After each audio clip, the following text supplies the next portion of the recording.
Welcome to today's Explainer.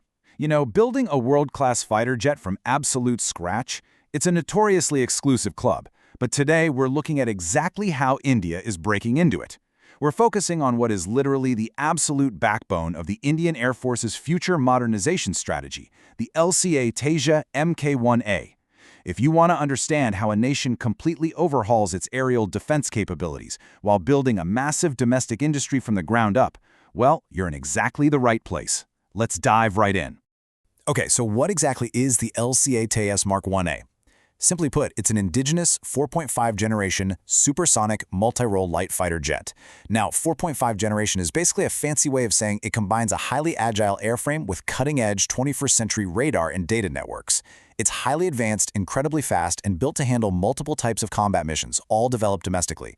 And look, this isn't just some prototype phase anymore. The Air Force has already placed a monumental order for 83 of these jets, and they've just been cleared to procure 97 more right after the highly successful maiden flight of the first production model. That is huge. So here's our quick roadmap for today. First, we'll look at the Squadron depletion crisis, then introduce the Tejas Mk-1 itself. After that, we'll analyze its strategic impact on India, compare it to global rivals and challenges, and finally, look ahead at the future of aerospace. Moving right into Section 1, the Squadron depletion crisis and why it's a very real threat to national security. The sheer mathematical reality of the current situation is, well, it's pretty alarming. The Indian Air Force is technically authorized to have 42 fighter squadrons. That's the exact number experts calculated they need to successfully fight a two-front war. But here's the catch. They are currently operating with only about 31 squadrons. This isn't just some minor spreadsheet shortfall. It's a massive, high-stakes gap that directly threatens defense capabilities. And this dangerous gap exists, and honestly is widening rapidly because of an aging fleet. Historically, the Air Force leaned heavily on Soviet-era MiG-21s for its light fighter role, but those aircraft, along with the Jaguars, are just aging out. They're retiring. And tragically, we've even seen instances where these older airframes have crashed. As these legacy jets leave the active fleet, the Air Force is staring down a potential collapse in its baseline combat strength. Mass-producing a capable replacement? It's not just a nice-to-have. It is literally the only viable way out of this depletion trap. Which brings us to Section 2.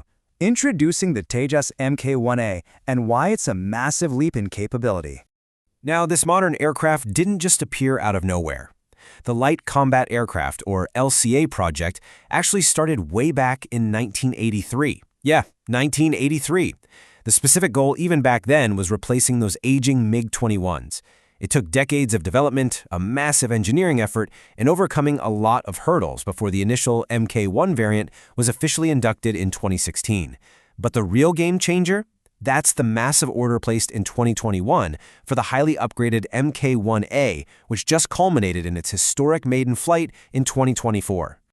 And we have to be clear, the Mk-A isn't just a minor tweak to the original design. It is a radically more lethal machine.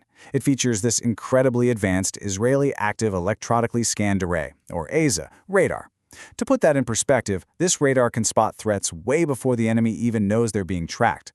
It also packs a brand new electronic warfare suite, and it can fire beyond visual range, or BVR, missiles, so it can take out targets long before they ever come into visual sight. Plus, it's got mid-air refueling capabilities, which just vastly extends its operational reach. Of course, behind all this impressive hardware is a totally dedicated ecosystem of organizations working together. You've got the Aeronautical Development Agency, or ADA, serving as the primary designer. Then there's Hindustan Aeronautics Limited, HAL, the manufacturer tasked with actually building the thing. And finally, the Indian Air Force, the IAF, the ultimate end user that is, quite literally, betting its future operational readiness on this specific jet.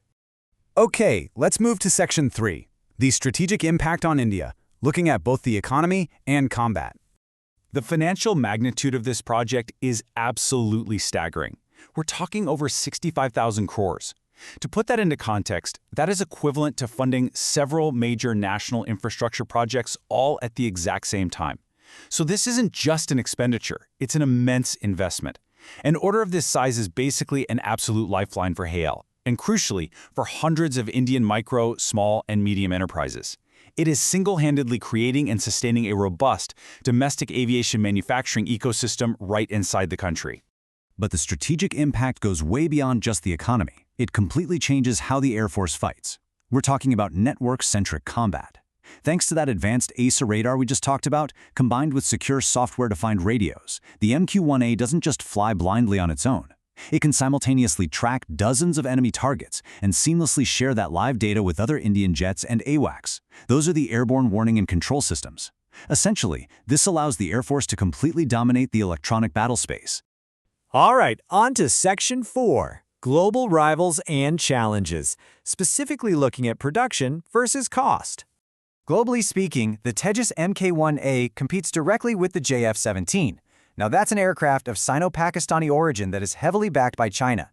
While the primary advantage of the JF-17 is that it's fundamentally cheaper to mass produce, the Tejas Mk-1A goes a different route, prioritizing advanced capabilities. It utilizes highly advanced composite materials and has significantly better overall avionics, so it's really a classic matchup of deep technological integration on one side versus raw cost efficiency on the other. But listen, having advanced capabilities means absolutely nothing if you can't build them fast enough. The magic number here is 24. That's the amount of jets HAL must consistently produce per year to meet the urgent, critical requirements of the Indian Air Force. Now, HAL has historically struggled with rapid mass production, but they absolutely must ramp up their production lines to hit this target of 24 jets annually, because any delay in this production rate directly compromises national security. Remember, those old MiGs aren't getting any younger. And that leads us to our final section, Section 5, the future of aerospace, stepping stones, and sovereignty. The Mk-1A is an incredible machine, for sure, but it is ultimately just a stepping stone. Right now, this project is maturing vital aviation technologies. Soon, all that crucial learning is going to flow directly into the development of the upcoming Tejas Mk-2, which will be a heavier, much more lethal medium-weight fighter. And ultimately, this entire pipeline culminates in India's highly ambitious fifth-generation AMCA project. The Mk-1A is the absolute catalyst making all of this future tech possible. But perhaps the greatest sovereign advantage of the Tejas is its open architecture software. See, because India actually owns the source code for this jet, they don't need to go knocking on some foreign nation's door to ask for permission to upgrade it. This allows the Air Force to rapidly and independently integrate deadly indigenous weapons. For example, they can seamlessly integrate the Astra air-to-air missile, and they're perfectly positioned to equip the jet with the upcoming BrahMos and G. It is the ultimate strategic independence. Real quick, before we finish up, I want to bring you back to the core mission, arresting squadron depletion.